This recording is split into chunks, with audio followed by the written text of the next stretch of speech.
안녕하세요. 컨텐츠 큐레이터 박성후입니다. 불가능한 꿈을 현실로 만드는 위대한 이노베이터를 오늘 소개해 드리려고 합니다. 이 위대한 이노베이터, 이 사람은 겨우 13살에 1차 대전 속보를 신문으로 제작했습니다. 겨우 13살에요. 그리고 그걸 기차에서 팔았습니다.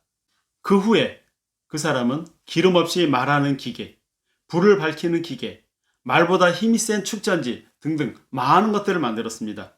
어느 누구도 생각지 못한 아이디어를 상상했고 현실로 만들어낸 겁니다. 그리고 미국의 제너럴 일렉트릭의 초대 CEO로서 1093개의 상상을 특허로 남긴 사람입니다. 이 사람의 이름은 누구나 알고 있지만 진면목은 잘 모르는 그 유명한 토마스 에디슨입니다. 오늘 저는 에디슨이 어떤 혁명가였는지 알 수 있는 책을 한 권 소개해드리고자 합니다. 자, 이 책은 지금부터 14년 전인 2008년 출간된 책입니다. 좀 오래됐죠? 그런데요, 저는 이 책보다 에디슨을 더 정확하게 보여주는 책은 없다고 생각합니다. 여러분들이 생각하는 에디슨은 어떤 사람인가요? 단지 발명가? 물론 인류 역사상 최고의 발명가인 건 맞습니다. 그런데 사실 위대한 발명가는 많이 있죠. 우리에게 더 중요한 것은 이 에디슨이란 사람이 어떻게 불가능을 현실로 만들어냈느냐입니다. 100여 년 전에 활동한 에디슨, 우리는 그 에디슨을 통해서 무엇을 배울 수 있을까요?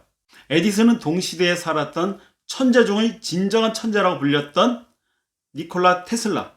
그 니콜라 테슬라와 무엇이 달랐을까요? 테슬라는 천재성이 번뜩이는 아이디어, 뛰어난 과학적 발명, 그야말로 천재의 상징이죠.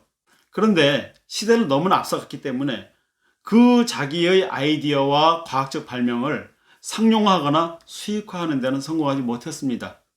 그러다 보니 말년까지 굉장히 가난하게 살았고 우울한 삶을 살았습니다. 그러나 에디슨은 단지 발명가로 그친 것이 아니라 세상을 뒤바꿀 제품과 서비스 그리고 시스템을 제공했죠. 그래서 돈을 굉장히 많이 벌었습니다. 지속적인 수익성을 창출하는데 성공한 사람이었던 겁니다. 이 책의 핵심 키워드는 상상력과 이노베이션입니다. 이 책은 세상에 존재하지 않던 것을 상상해서 1000개 이상의 발명품을 만들어낸 초인적인 에너지와 치밀한 전략을 알게 해주고요. 엄청난 영감 그리고 구체적인 방법을 알려줍니다. 그래서 이 책 굉장히 좋은 책입니다. 이 책에서 만나는 에디슨은 발명가라기보다는 진정한 혁신가, 불고리 이노베이터입니다. 여러분, 혁신은 뭔가요? 에디슨이 말하는 혁신은 사람들에게 새로운 가치를 창조하고 실제적인 서비스와 시스템을 제공하는 겁니다. 그러니까 단지 아이디어를 특허로만 보유하는 것이 아니라 실제 제품과 서비스가 제공되어야 진짜 혁신이라고 할 수 있다는 겁니다. 에디슨은 소위 말해서 천재라고 불리는 사람들에 대한 일반적인 통념을 깨트려줍니다. 도대체 에디슨의 그 혁신적인 아이디어는 어디에서 만들어진 걸까요? 요즘 사람들은 지식을 습득하는 방법은 책만이 아니라 인터넷이라든지 유튜브 동영상, 각종 SNS 등 다양하다고 말합니다. 물론 그런 매체들을 통해서 다양한 지식을 쉽게 얻을 수 있는 것은 사실이죠. 그러나 책 읽기는 구닥다리라고 생각하는 경향이 있는데 그것은 옳지 않은 생각입니다. 책 이야기가 나오면 외면부터 하는 사람들이 있죠. 그런데 오늘의 주제인 에디슨은 책 읽기에 대해서 뭐라고 말하고 있는지 잠깐 들여다보면 좋겠습니다.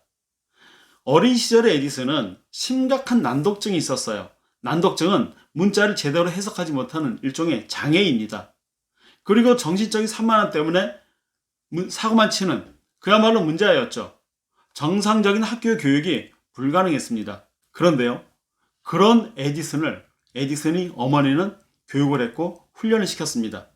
그 덕분에 에디슨은 책의 심장부를 도려내는 사람이라고 불릴 정도의 굉장히 뛰어난 독서 천재가 되었습니다. 난독증이었던 아이가 독서 천재가 된 겁니다. 에디슨은 자신이 책 읽기에 대해서 이렇게 말합니다. 나는 그냥 책 몇 권 읽은 것이 아니다. 나는 도서관을 집어삼켰다. 감히 그렇게 말할 수 있는 사람이 누구일까요? 저도 대학 시절에 공부에 흥미를 잃고 도서관의 책을 모조리 읽어버리라고 도전했지만 그러지 못했습니다. 도서관을 집어삼켰다? 이거 아무나 할 수 있는 말은 아닙니다.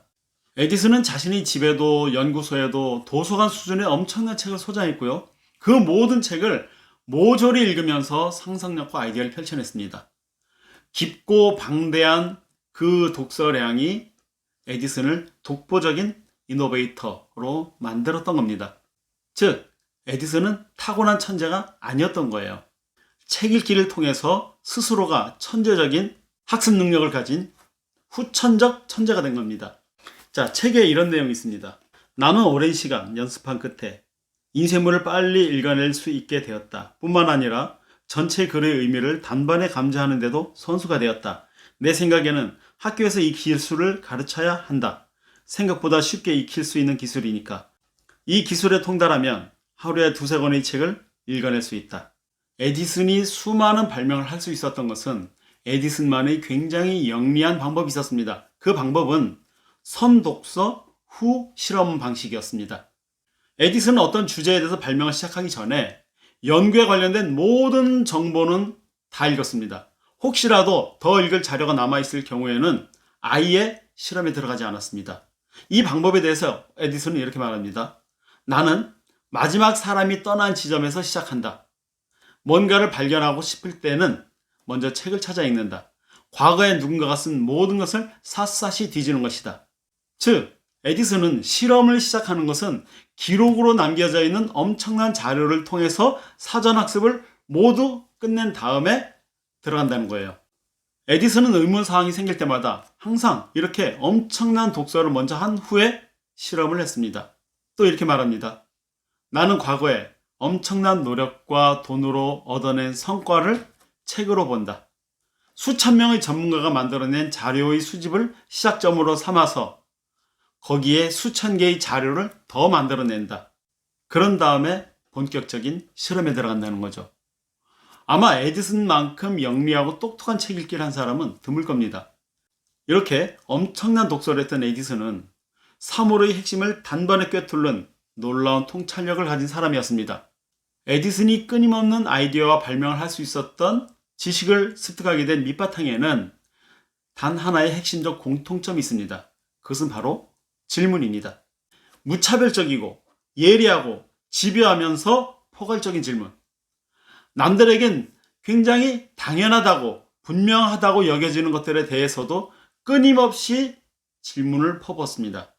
나는 거의 모든 것에 의문을 가졌다라고 말할 정도입니다. 그래서 이 책의 저자는 에디슨을 단지 천재적인 발명가로만 봐서는 안 된다고 말해요. 에디슨은 불멸의 혁신가였다. 그리고 뛰어난 기업가로서 진정한 성공의 롤모델이다 라고 설명합니다. 지금은 엄청난 혁명의 분기점입니다. 시대적인 분기점. 엄청나게 빠른 속도로 변하고 있어요. 이 시대에 이노베이터 에디슨은 정말로 중요한 의미가 있습니다.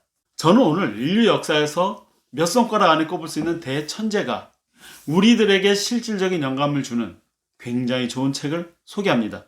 이런 책은 정말 보물 같은 책입니다. 제가 이 책을 14년 전에 읽고 여전히 소장하면서 가끔 들춰다봅니다. 자, 끝으로 여러분들을 포커스 포럼에 초대합니다.